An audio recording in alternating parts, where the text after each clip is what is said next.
Bismillahirrahmanirrahim. Assalamualaikum warahmatullahi wabarakatuh. Alhamdulillah wassalatu wassalamu ala Rasulillah wa ala alihi wa ashabihi wa man tabi'ahum bi ihsanin ila yaumiddin. Wa ba'd. Qala Allah Ta'ala fi kitabihil karim. A'udzu billahi minasyaitonir rajim. Bismillahirrahmanirrahim. Faman ya'mal misqala dzarratin khairan yarah wa may ya'mal misqala dzarratin syarran yarah. Wa qala Allah azza wa jalla aidan in ahsantum li anfusikum. Wa qala Rasulullah sallallahu alaihi wasallam fi riwayatin khairun nasi anfa'uhum linnas. Wa fi riwayatil ukhra wa man kana fi hajatin akhihi kana Allahu fi hajatih. Amma ba'd fa inna astaqal hadits kitabullah wa khairal huda huda Nabi sallallahu alaihi wasallam. Alhamdulillah, syukur kepada Allah Subhanahu wa taala yang telah memberikan kepada kita kenikmatan iman, Islam dan juga ihsan. Kemudian selawat dan salam sama-sama kita panjatkan kepada junjungan alam Habibana wa Nabiyyana wa Sayyidana Muhammadin sallallahu alaihi wasallam, kepada seluruh ahlul baitnya, para sahabatnya serta orang-orang yang senantiasa mengikuti jejak sunnahnya hingga akhir zaman. Terima kasih kepada seluruh peserta, kemudian juga yang hadir di channel saya ya, dalam program pengabdian kepada masyarakat. Kita akan membahas terkait dengan bagaimana menulis artikel ilmiah jurnal ya untuk pengabdian kepada masyarakat. Alhamdulillah.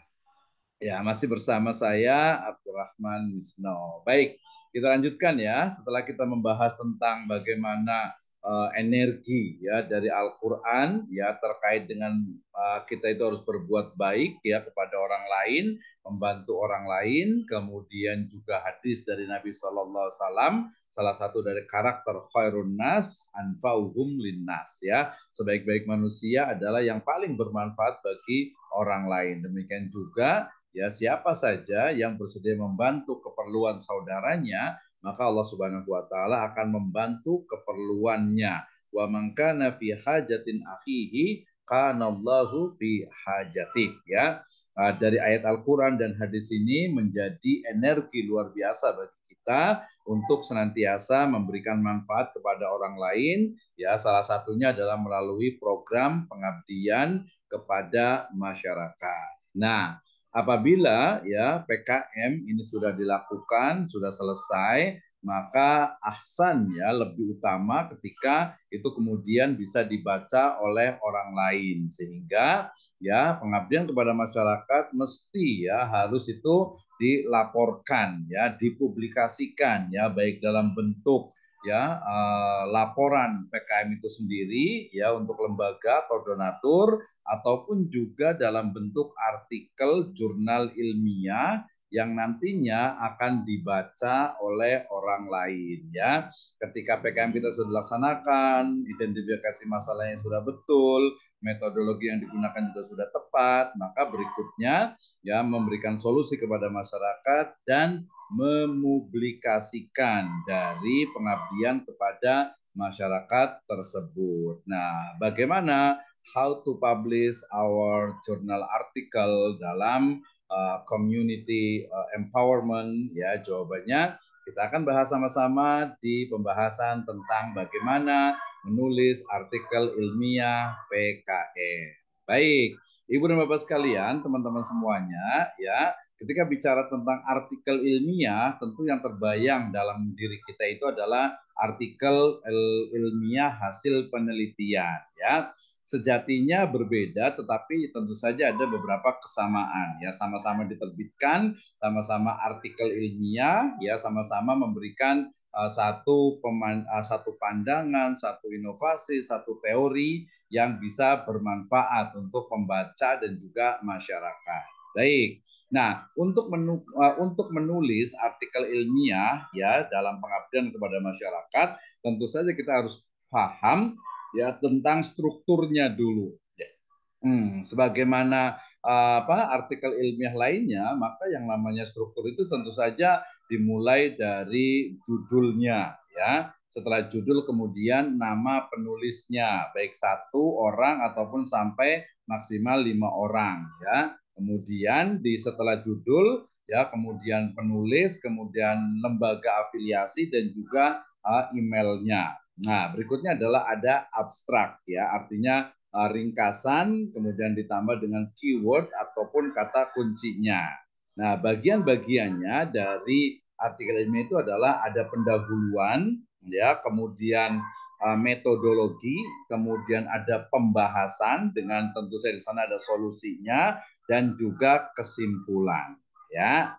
Nah, dari pendahuluan, di pendahuluan ini biasanya kadang menyebutnya dengan bab 1 pendahuluan, yaitu latar belakang masalah ya, di mana latar belakang masalah itu berisi tentang hal-hal yang menunjukkan bahwa tulisan Anda itu penting untuk dibaca ya, yang melingkupi ada identifikasi masalah, ada mitra masyarakat yang akan kita abdi gitu ya, yang akan kita melakukan pengabdian di sana, sampai kepada fokus kepada program yang akan kita jadikan pengabdian kepada masyarakat ya. Dan jangan lupa ya, ada juga kajian terdahulu atau pengabdian terdahulu, di mana mungkin ya pengabdian yang serupa, program pengabdian serupa itu sudah pernah dilakukan oleh orang lain ya, maka itu juga bisa dijadikan sebagai pengabdian terdahulu. Oke. Nah, kemudian jangan lupa dalam PKM ini selalu ada metodologi ya.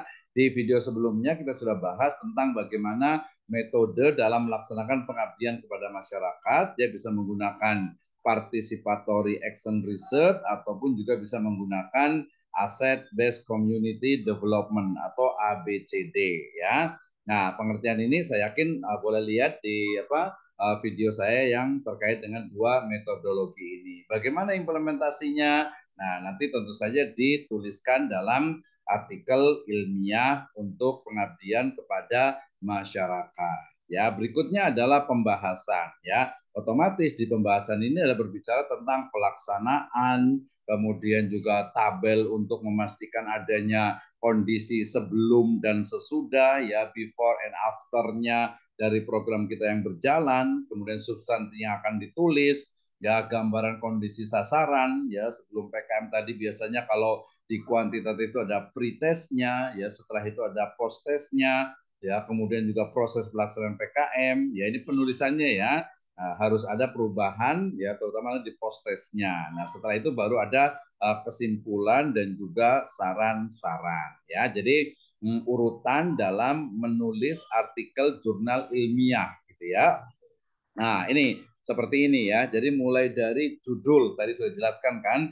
Judulnya ingat seperti di video-video sebelumnya tentang pengabdian kepada masyarakat, maka kita tulis misalnya peningkatan ya kemampuan membaca Al-Qur'an ya, menggunakan metode Masruriyah di siswa atau pada siswa sekolah dasar negeri Sukaharja misalnya gitu ya. Berarti di situ ada judulnya ya. Tadi di video sebelumnya kita bahas tentang kata kunci dalam judul untuk PKM. Ada peningkatan, ada misalnya pengembangan, ada pemberdayaan, implementasi, aplikasi, alih teknologi, dan lain sebagainya. Ada judul, kemudian ada penulis, kemudian ada institusi, dan juga email. Ya, setelah itu baru ada abstraknya, ya, kemudian kata kunci, ya, keywordnya, ada pendahuluan ya, membahas tentang bahwa permasalahan di masyarakat itu teridentifikasi dan fokus kepada bidang program tertentu, kemudian metodologi yang digunakan ya, hasil dan pembahasan, kemudian sampai kepada kesimpulan ya. Kalau umpamanya pengabdian ini diberikan dana, maka ada ucapan terima kasih untuk donatur, dan terakhir ada daftar pustaka. Nah, ini nanti tergantung kepada gaya selingkung dari masing-masing jurnal pengabdian kepada masyarakat. Tapi lebih kurangnya seperti ini, hanya mungkin format atau outline-nya saja yang mungkin sedikit berbeda. Tapi 80-90% itu isinya adalah sama seperti ini. Oke, baik. Yang berikutnya, judul dalam judul dan abstrak ya, artikel PKM. Jadi kalau tadi kita bicara tentang judul, maka judul itu dia bisa saja berbeda dengan proposal. Tadi kan sudah bahas proposalnya, kemudian judul ketika dipublikasikan apakah harus sama? Tidak mesti. Mungkin ada perubahan ketika kita sudah turun di lapangan. Kemudian jumlah judul biasanya dia tidak boleh lebih dari 12 sampai 20 gitu ya. Jadi antara 12 sampai 20. Ada yang menetapkan 12, ada yang maksimal paling banyak itu adalah 20. Misalnya tadi ya, misalnya peningkatan pemahaman ya pengelolaan sampah masyarakat di Desa Sukaraja untuk meningkatkan misalnya kebersihan lingkungan. Nah, itu kan ya, jadi ada kata kunci itu tidak lebih dari 20 kata. Ya, kemudian abstrak. Nah, ini penting nih, yang biasa nulis abstrak ini hampir sama baik itu di artikel jurnal penelitian ataupun jurnal pengabdian ya.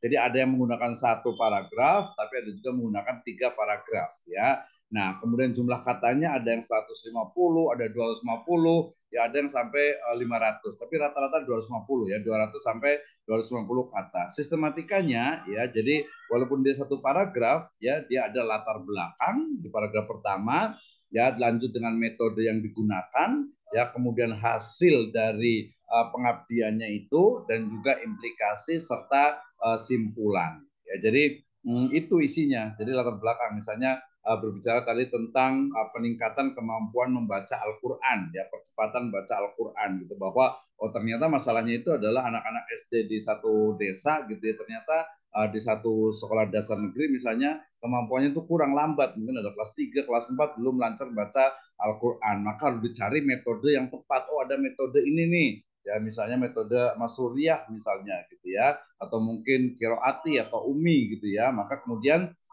diterapkan di situ. Kemudian untuk apa ya, agar mereka baca cepat, kemudian agar juga di mana di mitranya itu adalah di siswa di SD negeri tersebut gitu ya. Nah kemudian kata kunci jangan lupa, yaitu dia maksimal adalah 5 kata, dan itu adalah kata benda dan kata sifat. Jadi bukan kata kerja ya, jadi bukan kata kerja. Ini judul dan abstrak artikel PKM. Berikutnya di pendahuluan ya. Di pendahuluan itu ada isinya adalah latar belakang masalah ya. Jadi kenapa program ini penting untuk dilakukan gitu ya. Kenapa pengabdian ini harus dilakukan atau layak untuk dilakukan ya. Jadi alasan kegiatan dilakukan. Kemudian kerangka teoritisnya, analisis situasi sekarang. Oh ternyata permasalahannya sekarang itu adalah masyarakat kesulitan untuk membuang sampah ya, sehingga sebagian mereka itu mungkin membuang sampah di pinggir jalan tol, atau mungkin di pinggir jalan raya, atau di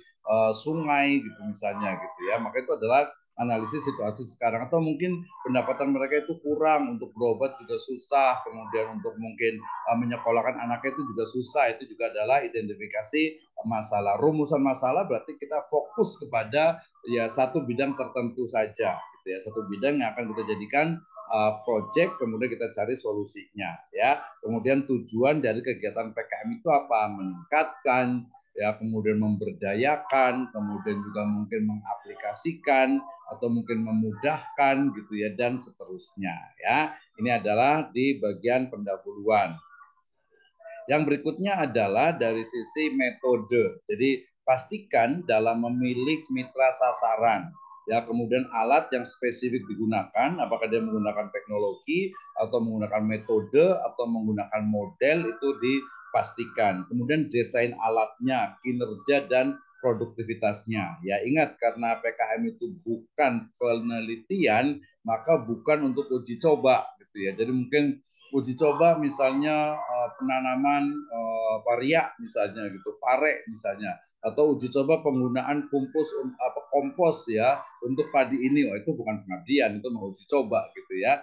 Nah uji coba itu namanya gitu, jadi masuk ke penelitian gitu ya. Jadi kalau pengabdian itu sudah teknologinya, modelnya, kemudian alatnya itu sudah jadi dan sudah bagus gitu ya, sehingga ini kan kepada masyarakat. Kemudian juga ada pengumpulan data dan analisis data. Dalam hal ini sebenarnya ketika pelaksanaan PKM itu dilakukan, kemudian nanti dievaluasi, kemudian juga nanti kesimpulannya hasil itu seperti apa gitu ya. Nah ini adalah pengumpulan datanya di bagian metode ya.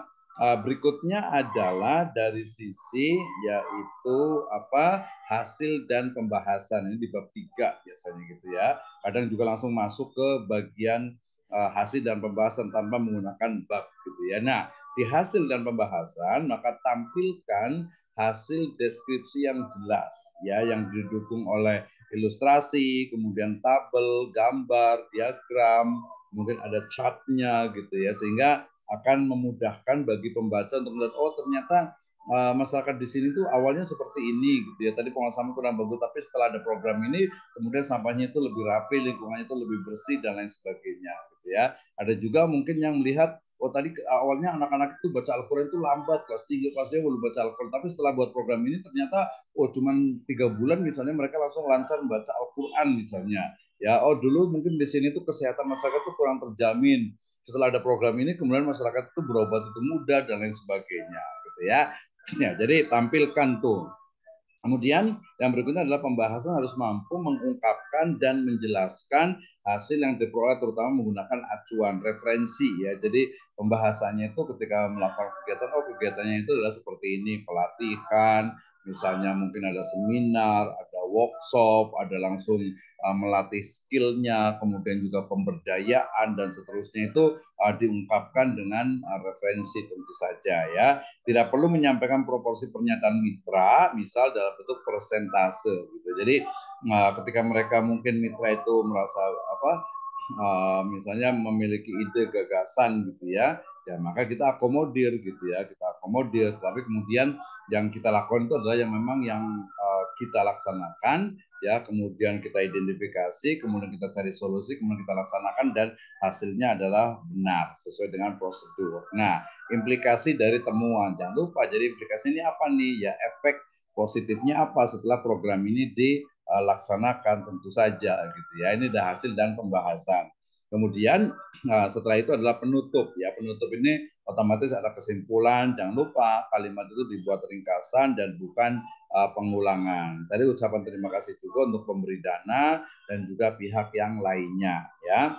Nah, terakhir ada daftar pustaka biasa mengikuti pedoman penulisan atau template yang ada di jurnal masing-masing gitu ya. Misalnya di Sejul Fala ini ada jurnal Khidmatus Sifa gitu ya. Nah, harusnya ini adalah jurnal untuk pengabdian kepada masyarakat gitu ya. Dia harusnya ada gitu ya. Nah, setelah itu nanti baru ada juga referensi dari masing-masing atau biografi dari peneliti. Jadi agar orang itu yakin bahwa oh memang kemampuannya bagus nih, kemampuannya luar biasa nih untuk apa para penelitinya. Seperti itu ya. Nah, kemudian ya setelah itu kita langsung action, langsung buat bagaimana penelitian itu bisa dilaksanakan kemudian dipublikasikan. Demikian, wallahu a'lam bishawab. Wassalamualaikum warahmatullahi wabarakatuh dan hatur nuhun.